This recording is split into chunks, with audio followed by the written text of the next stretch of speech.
Tatanungin niya yung kanyang mga kasama, yung mga kanyang tauhan. Si Abu Hudayfa ba pupunta o hindi? Pupunta ba si Abu Hudayfa? Pag sinabi nila o pupunta siya. Ibig sabihin, yung namatay, hindi nagpapanggap na Muslim. Kasi totoong Muslim. Pag may namatay naman, kahit tinanong siya po dahil pupunta o hindi, ay hindi pupunta, hindi din siya pupunta. Ibig sabihin, hindi namatay, hindi Muslim na totoo, nagpapanggap kasi alam niya Abu Hudayfa. Diba? So nakita nyo, napaka-importante, yung sikreto mo, huwag mo ipamimigay. Diba? Kung isipin mo na lang, pinamigay ng propeta, o ito si ano, o si ano, ay nagpatay-patayan na sila. Diba? So nakita nyo si Omar, matalino, di ba? Hindi niya pinilit na akong leader na yun, hindi mo ko susundin, lalating ulit kita. Kung nakita nyo, pag pumunta doon, ibig sabihin, totoo Muslim yun. Eh ngayon, hindi natin alam. Hindi natin alam. Kaya sa Islam, ang ginajudge is yung kung anong pinapakita ng tao. Kasi mga ibang hindi mga Muslim, sinasabi, mga Islam, magututo. Magsabi ka lang na walang Diyos, kung yung Allah at si Propeta ay kanyang maling pinasubo, Muslim ka na. Sinasabi natin, oo, pwede, maraming ganon. Nung panahon nga ng Propeta, mayroong mga tao. Hindi na sila nahiya, Propeta na nga, di ba? Kaya ano pa kaya tayo? Pero ngayon, sa mga panahon na ito, is, ang sinasabi natin, yung pinapasa Diyos, inaral natin sila.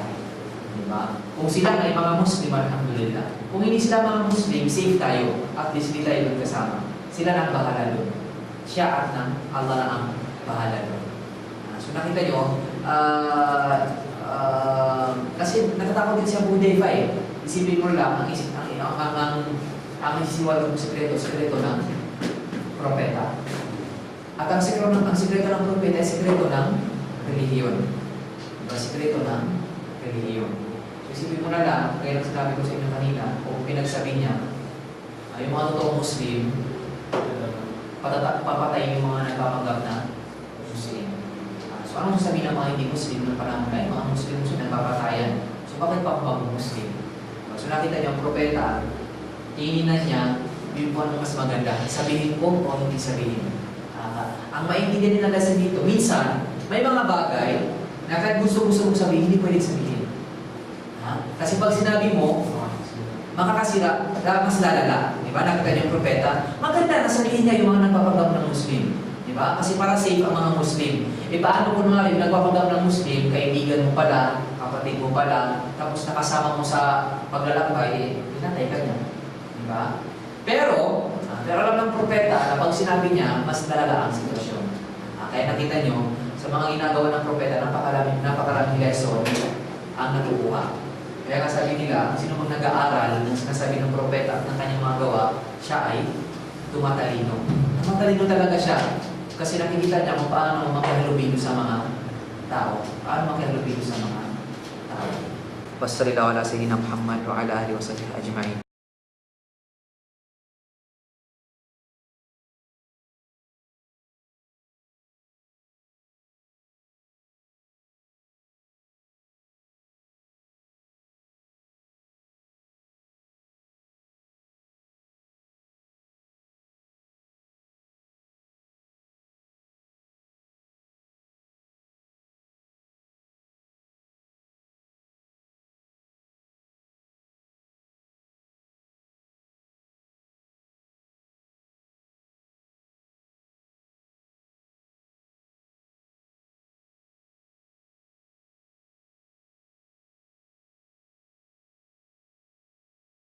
بسم الله الرحمن الرحيم اقرأ باسم ربك الذي خلق خلق الإنسان من علق اقرأ وربك الأكرم الذي علم بالقلم علم الإنسان ما لم يعلم كلا إن الإنسان ليطغى أن رآه استغنى بسم الله الحمد لله والصلاة والسلام على نبينا محمد وعلى آله وصحبه أجمعين أما بعد السلام عليكم ورحمة الله تعالى وبركاته.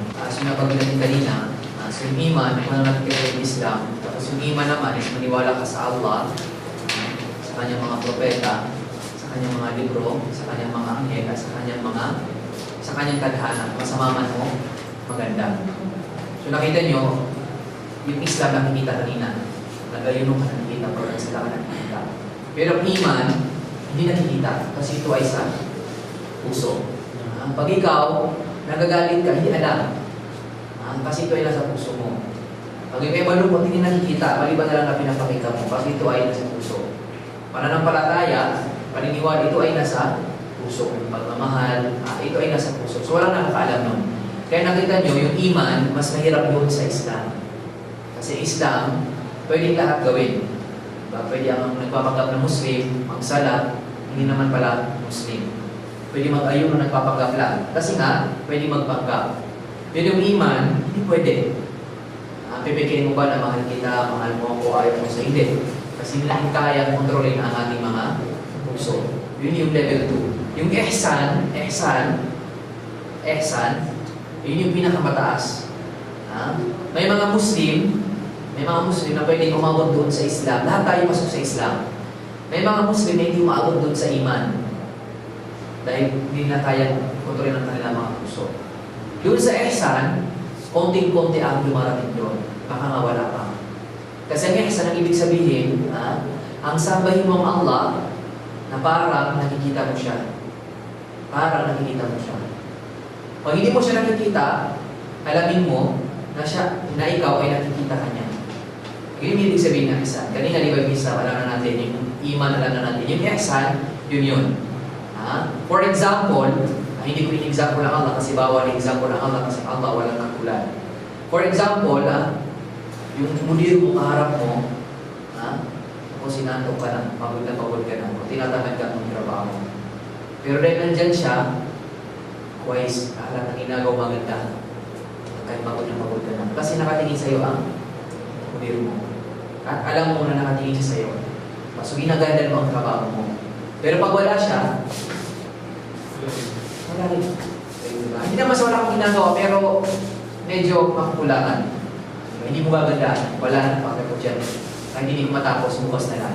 Pero pag nandyan yan, kahit hindi mo matapos, tapusin ko to. Diba? Magkakurento-kurente ka na dyan. Maganda lupukan ng kayangin mo. Ganon din ang isang Muslim na nananampalataya sa Allah na alam niya na nakatingin sa kanya ang Allah o nakikita niya ang Allah. So syempre, ang isang Muslim, pag may ginagawa, maganda ang kanyang ginagawa. Kasi alam niya na nakikita niya ang Allah. Pero pag hindi niya nakikita ang Allah, which is hindi naman talaga natin nakikita, alamin natin na nakikita tayo ng Allah. So ginagandahan mo ang iyong mga ginagawa. Wala kang ginagawa masama, lahat mabuti. Pero magkaganon pa na nakikita mo, sabi ko sa inyo kung konti lang ang umaabot dito sa ganito stage. Kasi napakahirap. Kasi nga tao tayo, kailangan magkaskala. Pero nakita nyo, sabi ko nga, ang ihsan, wala nakakaabot dyan maliban sa konting-konting mga tao. Diba? Pero sa buwan ng Ramadan, lahat tayo nakakaabot doon. Lahat tayo nakakaabot doon. Lahat tayo nakakaabot doon.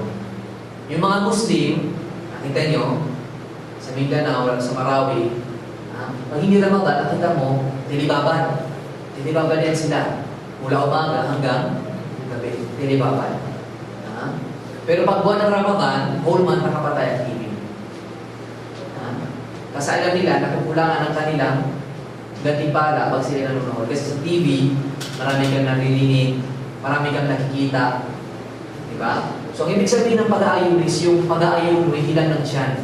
Hindi pag-aayon ng tenga, pag-aayon ng mata, pag-aayon ng bibig, pag-aayon ng ating mga ari. Babae man o hindi. Babae man o lalaki. Yun yung ibig sabihin ng Ramadan. Pag-aayon mo. Kasi may mga nag-aayon ang tiyan lang. Pero ang mata, wala. Open. Ang tenga open, ang bibig open. Diba? So nakita mo pag Ramadan, hindi sila nanonood. Pag hindi Ramadan, hindi na walang nagbabasa ng Quran. Ang mga Saudi na nagbabasa ng Quran. Pero pag Ramadan, 3 times, 4 times sila natatapos ang Quran. Ang Quran, ang pa, nakita nyo. Natatapos niya pag Ramadan. Kasi nakita nyo, lahat ng ginagawa sa Ramadan, lahat sida, lahat maganda. Yun namang mga bunganga nila, yung mga bibig nila, hindi makapagsalita kung walang mura, kung walang masakit, kung hindi nakakapag-chismis, hindi nakapaglibang. Pag Ramadan, wala yun. Wala yun. Diba? Pag Ramadan, tulo kain. Pag hindi Ramadan, tulo kain. Kahit ano na lang tulo kain. Pag Ramadan, wala. Diba? So nakita nyo sa Ramadan, naaabutan o maabot tayo doon sa level ng irisan. Yung lahat ng ginagawa natin, mabuti. Yung mga magnanakaw, na mga Muslim, pag Ramadan, hindi sila nagnanakaw. Kasi alam nila sa Ramadan fasting. Sabi nila, ay, paano kung magnanakaw fasting ako? So parang mawala rin ang sa fasting ko. Diba? So mas mahal nila ang fasting kaysa magnanakaw. Diba? Yung mga hindi nagsasala na naman ng mga Muslim, kita mo pag hindi Ramadan, hindi sila nagsasala. Pag Ramadan, bumabalik loob sila. Nakita mo, lahat ng uri ng Muslim, mabuti masama, lahat sila nagiging mabuti sa buwan ng Ramadan. Ibig sabihin, sa buwan ng Ramadan, yun yung mga magic ng Ramadan. Na lahat ng taong Muslim, nagiging sila. Lahat nagiging mabait. Lahat nagiging diretsyo. Yung mga yung mga barat, ng mga Muslim na mga yayaman, pag Ramadan, bigay ng bigay. Nakita nyo, lahat tayong maabot sa buwan ng Ramadan. Kabilang pa doon, nakita mo, pag Ramadan, pag hindi Ramadan, nakakaya mo magsinungaling o gumawa ng masama o ano pa man, depende sa tao. Pero pag Ramadan, hindi mo kaya. Diba? Kasi nabifeel mo yung spirito o yung kapangyarihan o yung magic ng Ramadan. At nakita mo rin, pag Ramadan, kahit gutom na uwaw na uwaw ka na, hindi mo kaya uminom. Kahit mag-isa ka lang.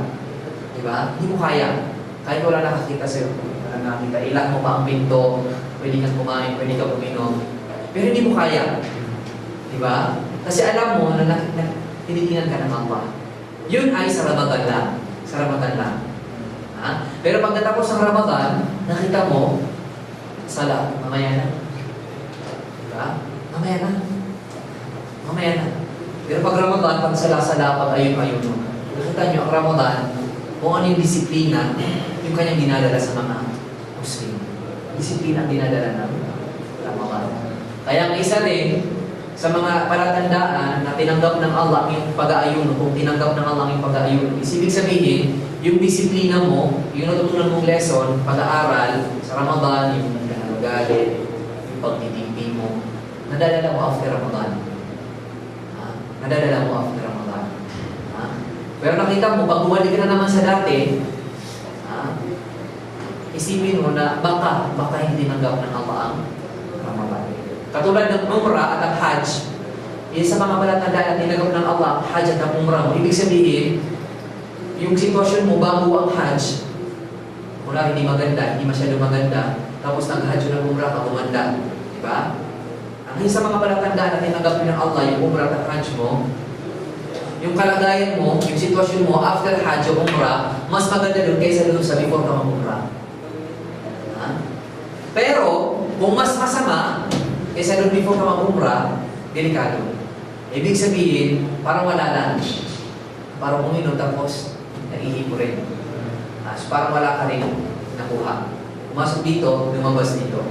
So yun isa sa mga palatandaan na tinatanggap ng Allah ang iyong pananampalataya. Pag may ginawa kang bagay, ibig sabihin, yung sitwasyon mo, pagkatapos mong gawin ang pananampalataya niya, mas maganda kaysa doon sa bago mong gawin ang pananampalataya. Kasi may mga tao, before mag-Hajj, hindi nagsasala. Masama ugali. Lahat ng tissue meron. Lahat ng mga kasalanan. Pero mag-Hajj sila. After ng Hajj, patuloy. Naging matuloy silang mga sila. Pero may mga tao, nag-Hajj, bago mag-Hajj, hindi maganda, nag-Hajj maganda, tapos after ng Hajj, hindi mas maganda. So, ibig sabihin, wala silang natutunan sa pag-Hajj. Ganon din ang pag-aayun mo. Hindi maganda, at ayun ang maganda, tapos pag-aayun ng ayun, napakaganda. So, ibig sabihin, may natutunan ka sa Ramadan. So, naubos ang oras natin dahil doon. So, kunin natin itong isang halit na sinabi ng propeta. Ana Rasulullah sallallahu alaihi wasallam qala, page 15. man da'a ila huda kana lahu min al-ajri mithlu ujuri man tabi'ahu la yanqusu dhalika min ujurihim shay'a wa man da'a ila dhalalatin kana 'alayhi min al-ithmi mithlu athami man tabi'ahu la yanqusu dhalika min athamihim shay'a. Sabi natin kahapon, ang sino mang pinag-aaralan yung sinasabi ng propeta, nakakuha ng experience o tumatalino. Isa ito sa pinakamagandang hadith na nagustuhan ko na sinabi ng propeta.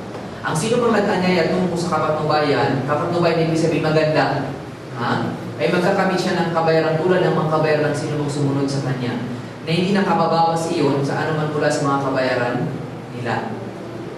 Ibig sabihin, kunwari, tinuruan ko kayo magbasa ng Quran. Tapos marunong kayo bumasa. Kahit umalis ako, hindi nyo na ako makita. Hanggang sa bumabasa kayo ng Quran, patuloy dumarating sa akin ang aking gantimpala. Patuloy. Pag tinuruan nyo naman yung iba, alam ko, bumabalik sa akin nang walang nababawas. Walang porsyento. Hindi ko na rin sa bangko, may porsyento pa, may porsyento ito, may porsyento halin. Hindi. Yung gantimpala ko na 100, sa akin din, 100. Walang 57, hindi wala. Ganun yun. Nang walang katapusan. Hanggang sa mamatay ka, patuloy yung gantimpala. Katulad ko na, tinuruan ko kayo magumura. Hanggang sa nag-uumra kayo, patuloy sa akin na dumarating ang gantimpala. Kasi kung hindi ako, pagkatapos ng Allah, hindi kayo matututong umra. Lahat ng ginagawa niyong kabutihan, natutunan niyo sa akin, lahat din bumabalik ang gantimpala sa akin. Pag tinuruan niyo naman yung tinuruan niyo, pag ginawa nila, babalik sa iyo at babalik sa akin. Yun yung sa kabutihan. Sa kasamaan, pareho din.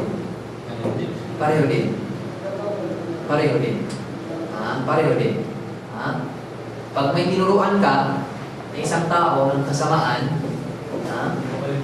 babalik din sa iyo nang walang nababawas. Patinig doon sa kung sino nagturo. Pati doon siya nagturo. Paano kung hindi kayo nagturo ng kasamaan? At sa kanila nagturuan? Ay, wala na. Hindi na ako, labas na ako doon. Kunwari, yung mga anak ko, tinuturan ko ng kabutihan, tapos namatay ako, tapos natuto sila ng mga ganito, ganyan, ay wala na ako doon. Ang sa akin lang yung kabutihan nilang ginagawa. So nakita nyo, yun yung isa sa mga magagandang turo ng Islam. Yung mga tinuruan mo ng mabuti, pag ginawa nila yung mabuti, tinuro mo sa kanila, babalik sa iyo yung gantimpala. Pero pag sila mismo ang gumawa ng kasamaan, hindi babalik sa iyo. Kasi hindi ka walang turo. Maliban na lamang kung tinuruan mo sila. So nakita nyo, yung mas maganda ang dapat malaman dito. Na kapag may mga tao na gumagawa ng bagay na hindi nila tinuturo. Kung baga ginawa na nila, pero yung mga tao nakita siya. May mga ganon, di ba? Ano yung ginagawa niya? Ano gagawin niya? Gagawa din siya. Katulad yung mga nagtatayo ng mga tubig na yan, yung mga iniinom na libre. Hindi yan sinabi ng Saudi na mga salimagay. Hindi. Yung unang gumawa, hindi niya sinabi na gawin nyo rin ito. Yung mga nakakita sa kanya, medyo naisip, maganda yan, napakalaking gantimpala yan. Kasi nga, yung gantimpalang patuloy kahit mamatay ka na. So yun din sila, gumawa din sila. Di ba? Nang hindi sinasabi nung unang gumawa. So yung unang gumawa, kahit hindi niya sinabi sa kanila, pero dahil yung sa tinuran, ginawa niya, babalik sa kanyang gantimpala. Ginaya. Pero hindi niya sinabi, di ba? Katulad nung gumawa ng unang jalya. Yung pinakaunang jalya, doon ginawa sa Buraida. Yung pinakaunang jalya Islamic Center, doon sa Buraida. Yung unang gumawa, hindi niya sinabi na, oy kayo, mga Saudi, gumawa din kayo ng jalya. Hindi. Yung mga mabubuti ang isip, puso, gumawa din sila kasi naingit sila. Maganda yung ginagawa niya, bakit hindi na natin gawin? So ngayon, ang dami ng jalya. Walang lugar sa Saudi, maliban na lamang na may jalya. Ilan yung ng Muslim? So lahat yun, lahat, babalik yung doon sa unang nagtayo ng jalya. Na hindi niya tinuturo na gawin nyo ito. Diba? Napakaganda. Noong unang ginawang jalya, hindi niya sinabi na mag-print kayo ng libro, gumawa kayo ng libro. Ang sinabi lang, invite yung mga non-Muslim sa Islam. Hanggang sa, nandito na yung mga nag-ayuno, dito na yung mga lecture, nadagdagan ng hindi niya idea. Pero lahat yung nabuo dahil doon sa original na idea, babalik yung doon.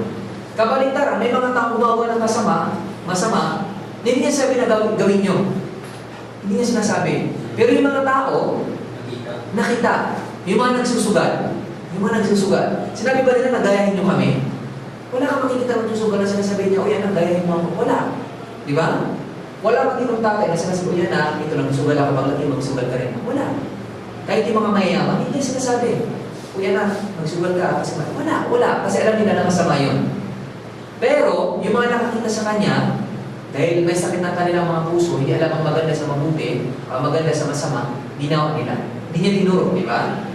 Yun siya, lahat ng gumawa, kahit hindi pa niya tinuro, babalik sa kanya yung kasamaan. Ha?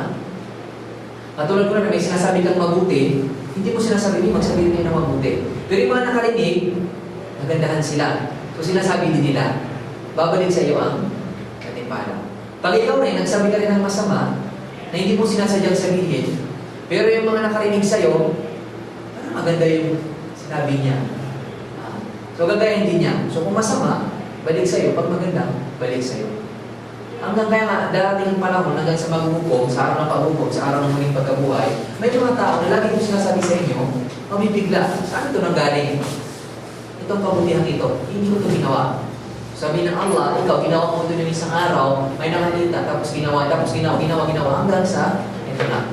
Kabaligtaran din, ay Allah, bakit ako mapupunta sa impyerno? Wala naman akong ginawang masama. Pero ikaw, nagawa mo ito, nakita ka ng mga tao, ginawa, hanggang sa, nandito na. Yan yung nangyari. So, sana maliwanag yun sa iyo. Wassalamualaikum warahmatullahi wabarakatuh. Assalamualaikum.